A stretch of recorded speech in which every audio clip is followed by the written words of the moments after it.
नौवीं कक्षा के प्यारे बच्चों, आपका स्वागत है। आज हम आपकी हिंदी की पाठ्य पुस्तक का अध्याय 3 करेंगे, जिसका शीर्षक है उपभोक्तावाद की संस्कृति। इसके लेखक हैं श्यामाचरण दुबे। तो आइए पढ़ते हैं आपका अध्याय, और साथ ही इनमें कुछ जो शब्द आए हैं उनका हम अर्थ भी जानेंगे। उपभोक्तावाद की संस्कृति। धीरे धीरे सब कुछ बदल रहा है। एक नई जीवन शैली अपना वर्चस्व स्थापित कर रही है। इसके साथ आ रहा है एक नया जीवन दर्शन, उपभोक्तावाद का दर्शन। उत्पादन बढ़ाने पर जोर है चारों ओर। यह उत्पादन आपके लिए है, आपके भोग के लिए है, आपके सुख के लिए है। सुख की व्याख्या बदल गई है। उपभोग भोग ही सुख है। एक सूक्ष्म बदलाव आया है नई स्थिति में। उत्पाद तो आपके लिए है, पर आप यह भूल जाते हैं कि जाने अनजाने आज के माहौल में आपका चरित्र भी बदल रहा है और आप उत्पाद को समर्पित होते जा रहे हैं। विलासिता की सामग्रियों से बाजार भरा पड़ा है, जो आपको लुभाने की जी तोड़ कोशिश में निरंतर लगी रहती हैं। दैनिक जीवन में काम आने वाली वस्तुओं को ही लीजिए। टूथपेस्ट चाहिए, यह दांतों को मोती जैसा चमकीला बनाता है, यह मुंह की दुर्गंध हटाता है, यह मसूड़ों को मजबूत करता है और यह पूर्ण सुरक्षा देता है। वह सब करके जो 3-4 पेस्ट अलग अलग करते हैं, किसी पेस्ट का मैजिक फार्मूला है। कोई बबूल या नीम के गुणों से भरपूर है, कोई ऋषि मुनियों द्वारा स्वीकृत तथा मान्य वनस्पति और खनिज तत्वों के मिश्रण से बना है। जो चाहे चुन लीजिए।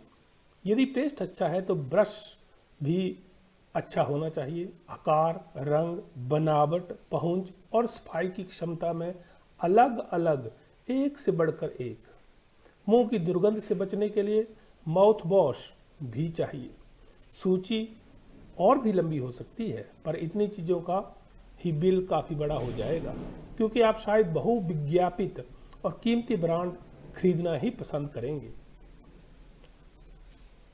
तो ये था, यहाँ पे उसने एक भूमिका बनाई है कि उपभोक्तावाद की संस्कृति किस तरह से हमारे देश में, हमारे समाज में फैल रही है। हम जो हमारे मीडिया है, वहाँ पे जो हम देखते हैं अलग अलग तरह के विज्ञापन, तो आप देखते हैं कि अलग अलग तरह के विज्ञापन आते हैं। यहाँ पे एग्जाम्पल दिया है टूथपेस्ट का। पता नहीं कितनी कंपनीज के टूथपेस्ट जो हैं वो आपको दिखते हैं। कुछ कहता है मसूड़ों के लिए, कुछ कहता है दुर्गंध के लिए, कुछ कहता है दांतों के लिए, कुछ कहता है दांतों की सनसनाहट को ख़त्म करने के लिए। तो इस तरह से अलग अलग तरीके से लुभाने की कोशिश की जा रही है। यहाँ तक जो पढ़ा हमने, इसमें जो कुछ शब्द हैं उनका अर्थ सबसे जरूरी है। उपभोक्तावाद। उपभोक्तावाद, क्योंकि हम पढ़ रहे हैं पाठ उपभोक्तावाद की संस्कृति, तो हमें उपभोक्तावाद और संस्कृति का पता होना चाहिए। उपभोक्तावाद क्या होता है?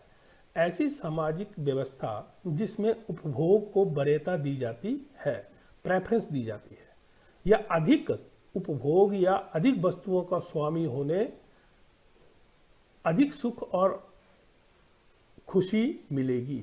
मतलब ऐसा भाव जिसके द्वारा ये होता है कि हमें ये लगता है कि अगर हमारे पास अधिक वस्तुएं हैं या अधिक उपभोग कर रहे हैं हम, तो हमें ज़्यादा सुख और खुशी मिलेगी। संस्कृति। संस्कृति होती है किसी व्यक्ति, जाति, राष्ट्र आदि की वे सब बातें जो उसके मन, रुचि, आचार, विचार, कला कौशल और सभ्यता के क्षेत्र में बौद्धिक विकास की सूचक होती हैं। फिर है आपकी जीवन शैली, जीवन जीने का ढंग। जीवन शैली होती है जीवन जीने का ढंग, जो व्यवहार आदि में दृष्टिगत होता है। फिर है वर्चस्व। वर्चस्व आधिपत्य या महान होने की अवस्था या भाव। उपभोक्ता, वस्तुएं, सेवाएं आदि का उपभोग करने वाला। ठीक है, जैसे हम लोग वस्तुएं खरीदते हैं, चीज़ें खरीदते हैं, तो हम लोग क्या हुए? हम लोग हुए उपभोक्ता। फिर है उत्पादन। उत्पादन होता है कुछ उत्पन्न या निर्माण करने की क्रिया। जो क्रिया हम किसी वस्तु या किसी चीज को का उत्पादन या उसका निर्माण करने के लिए करते हैं, उस क्रिया को हम बोलते हैं उत्पादन। फिर आता है विलासता। विलासता बना विलासी, ठीक है। तो विलासी का मतलब होता है सुख भोगने वाला, ठीक है। तो विलासी होने की अवस्था को क्या कहते हैं हम? विलासता। खनिज होता है खान से खोदकर निकाला हुआ। फिर है वनस्पति जमीन से उगने वाले पेड़ पौधे या लताएं आदि। जितने पेड़ पौधे और लताएं आपको दिखती हैं, ये सभी सारी की सारी क्या है? वनस्पति। ब्रांड होता है छाप। प्रसाधन होता है सजाना या सजावट की सामग्री, ठीक है। तो आइए आगे बढ़ते हैं। सौंदर्य प्रसाधन की भीड़ तो चमत्कृत कर देने वाली है। हर माह उसमें नए नए उत्पाद जुड़ते जाते हैं। साबुन ही देखिए, एक में हल्की खुशबू है, दूसरे में तेज। एक दिन भर आपके शरीर को तरोताजा रखता है, दूसरा पसीना रोकता है, तीसरा जर्म से आपकी रक्षा करता है। यह लीजिए सिने स्टार्स के सौंदर्य का रहस्य, उनका मनपसंद साबुन। सच्चाई का अर्थ समझना चाहते हैं, यह लीजिए। शरीर को पवित्र रखना चाहते हैं, यह लीजिए शुद्ध गंगा जल में बनी साबुन। चमड़ी को नरम रखने के लिए यह लीजिए महंगी है, पर आपके सौंदर्य में निखार ला देगी। संभ्रांत महिलाओं की ड्रेसिंग टेबल पर 30-30 हजार की सौंदर्य सामग्री होना तो मामूली बात है। पेरिस से परफ्यूम मंगाइए, इतना ही और खर्च हो जाएगा। ये प्रतिष्ठा चिन्ह है, समाज में आपकी हैसियत जताते हैं। पुरुष भी इस दौड़ में पीछे नहीं। पहले उनका काम साबुन और तेल से चल जाता था, आफ्टर शेव और कोलोन बाद में आए। अब तो इस सूची में दो दर्जन चीजें और जुड़ गई हैं, ठीक है। देखिए यहाँ पे इस पार्ट में मेनली जो बताया गया है कि किस तरह से उपभोक्तावाद की संस्कृति जो वो फैल रही है। जो विज्ञापन हम देखते हैं, क्योंकि जो भी कंपनी है, जो भी सामान बना रही है, वो अपने सामान को बेचने के लिए और लोगों को लुभाने के लिए अलग अलग तरह की लुभावनी विज्ञापन जो है वो लुभावने विज्ञापन बनाते हैं, और उसको देख के लोग उनकी ओर आकर्षित होते हैं, ठीक है। तो ये है दौड़ लोगों के अंदर, ये दौड़ पैदा कर रही हैं कंपनियां, ठीक है। अलग अलग तरह से एक ही चीज को आप अलग अलग तरह से उसके अलग अलग गुण बता के, चाहे वो सही है नहीं है, लेकिन बता रहे हैं।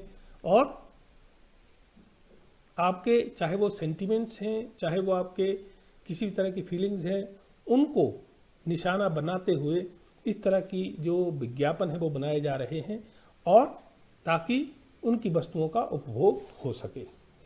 इस पैरे में है जो शब्द आए हैं संभ्रांत। संभ्रांत का मतलब होता है सम्मानित या प्रतिष्ठित।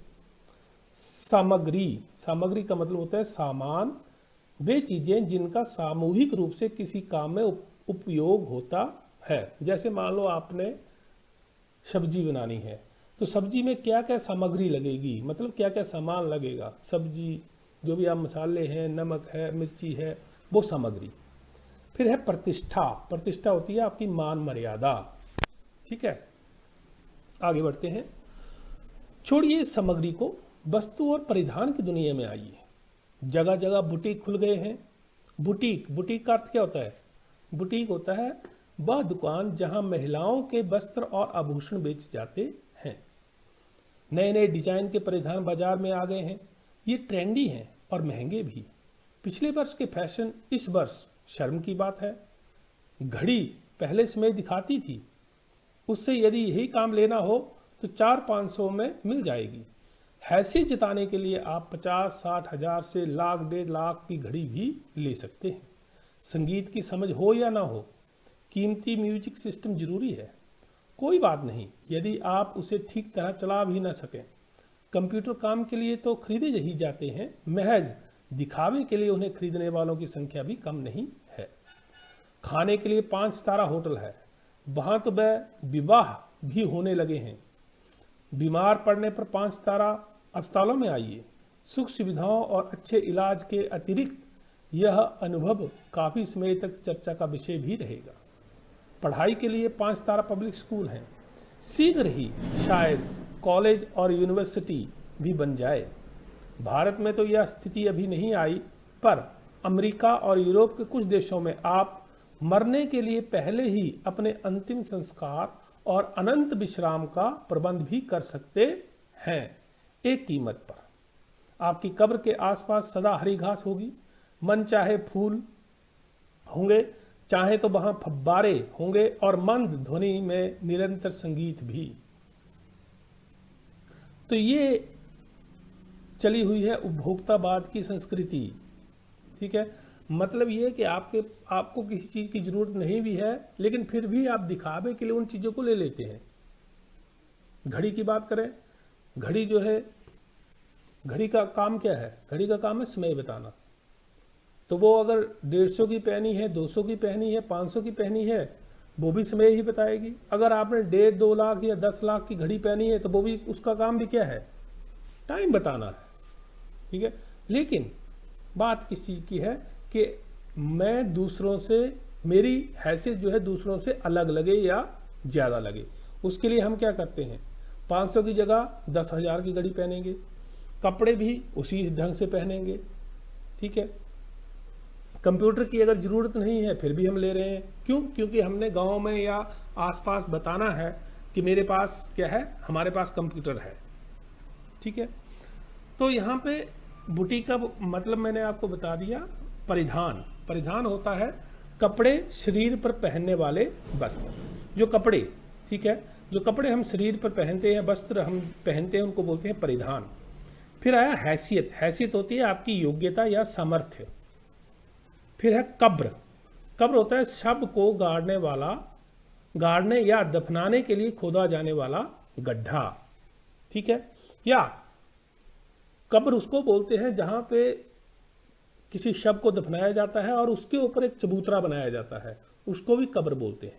ठीक है, फिर आया एक शब्द मंद, मंद ध्वनि में निरंतर संगीत बहता है। मंद होता है धीमी, ठीक है, धीमी, धीमी ध्वनि में, धीमी आवाज में। ठीक है, यह भी संभव है, हो सकता है अमेरिका में आज जो हो रहा है कल वह भारत में भी आ सकता है। प्रतिष्ठा के अनेक रूप होते हैं, चाहे वे हास्यास्पद ही क्यों ना हो। हास्यास्पद होता है जिसे देखकर लोग व्यंग्य पूर्वक हंसते हों।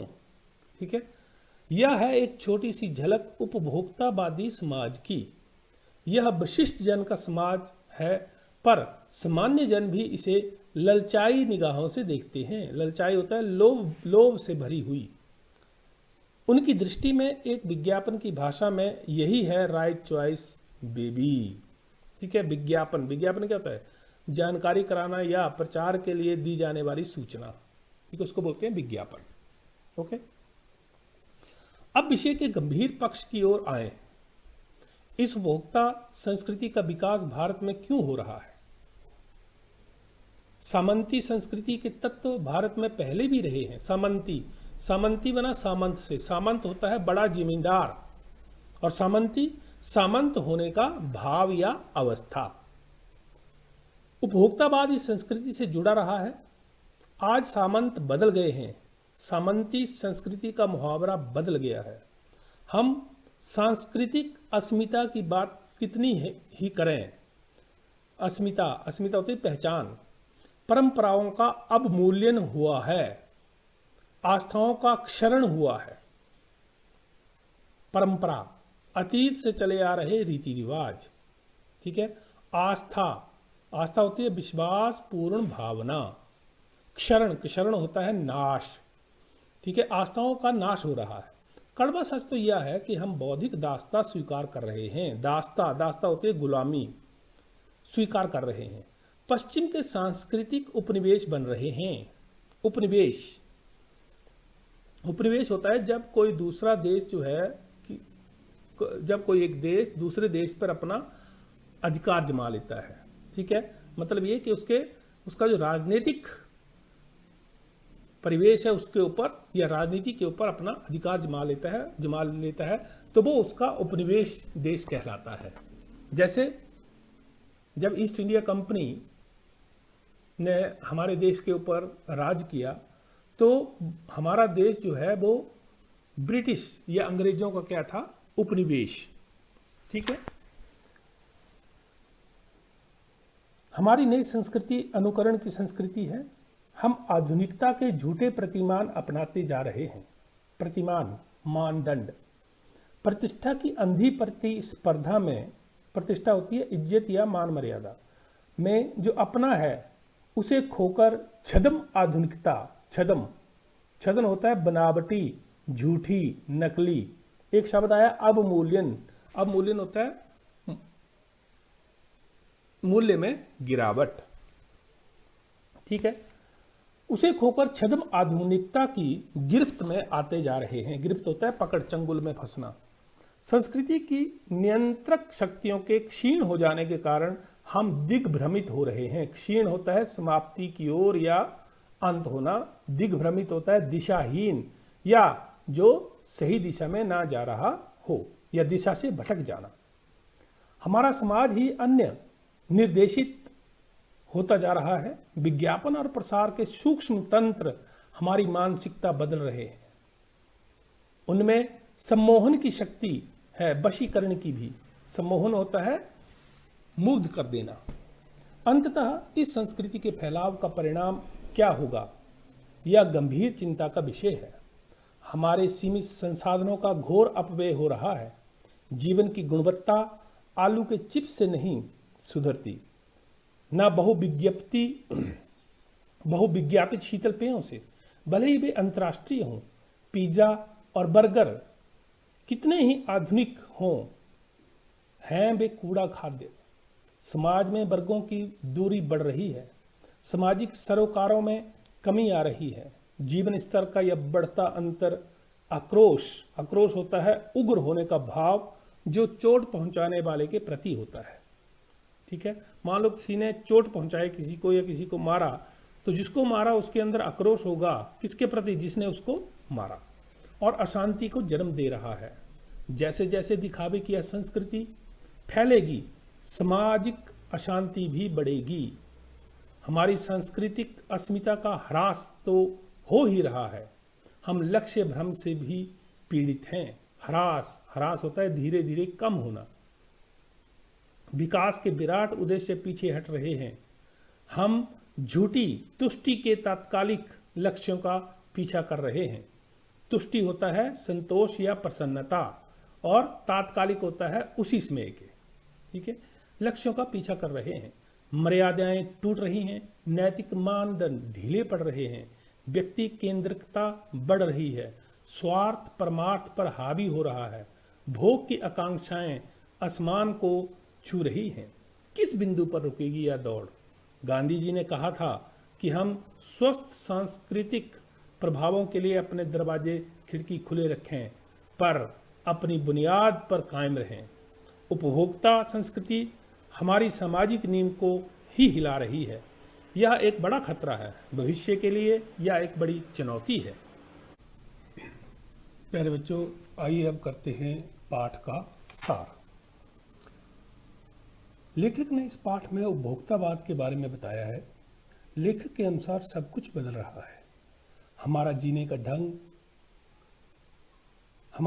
के ढंग पर नई जीवन शैली हावी होती जा रही है। बाजार विलासता की सामग्रियों से भरा पड़ा है। एक ही वस्तु के अलग अलग ब्रांड बाजार में उपलब्ध है। उपभोक्ताओं को लुभाने के लिए तरह तरह के लुभावने विज्ञापन देखने को मिलते हैं। उदाहरण के लिए एक से बढ़कर एक टूथपेस्ट बाजार में उपलब्ध है।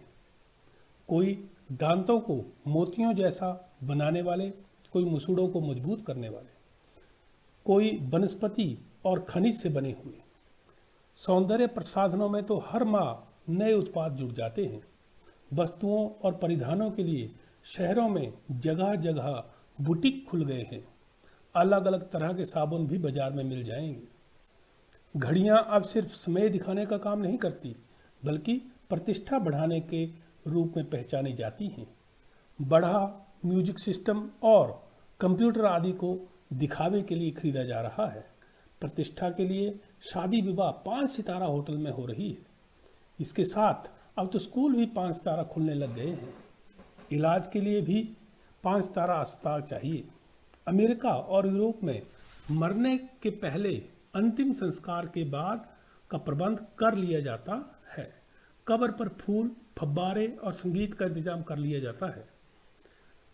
यह सब इस ओर इशारा करता है कि हमारी परंपराओं का मूल्य कम होता जा रहा है, हमारी आस्थाओं का नाश हुआ है और होता जा रहा है, हमारी मानसिकता में गिरावट और संसाधनों का जरूरत से ज़्यादा दोहन हो रहा है। दिखावे के लिए वस्तुओं का उपभोग हमारी दिनचर्या बनती जा रही है। अब समाज हमारे लिए केंद्र बिंदु नहीं अपितु व्यक्ति है। परमार्थ पर स्वार्थ हावी होता जा रहा है। उपभोक्ता संस्कृति भविष्य के लिए एक बड़ा खतरा साबित होने वाली है। यहाँ गांधी जी द्वारा बताया गया रास्ता बहुत सार्थक लगता है। वे कहते हैं कि हमें अपने आदर्शों पर टिके रहते हुए स्वस्थ बदलावों या परिवर्तनों को अपनाना चाहिए। तो यहाँ पे इस पाठ के जरिए जो लेखक है वो यही बताने की कोशिश कर रहा है कि जो उपभोक्तावाद की संस्कृति बढ़ रही है ये आगे चलकर हमारे लिए खतरा बन सकती है, क्योंकि अब हमारे लिए परमार्थ जरूरी नहीं है, अपना स्वार्थ जरूरी है। हम अपने आप को देख रहे हैं, दूसरों के लिए नहीं सोचते।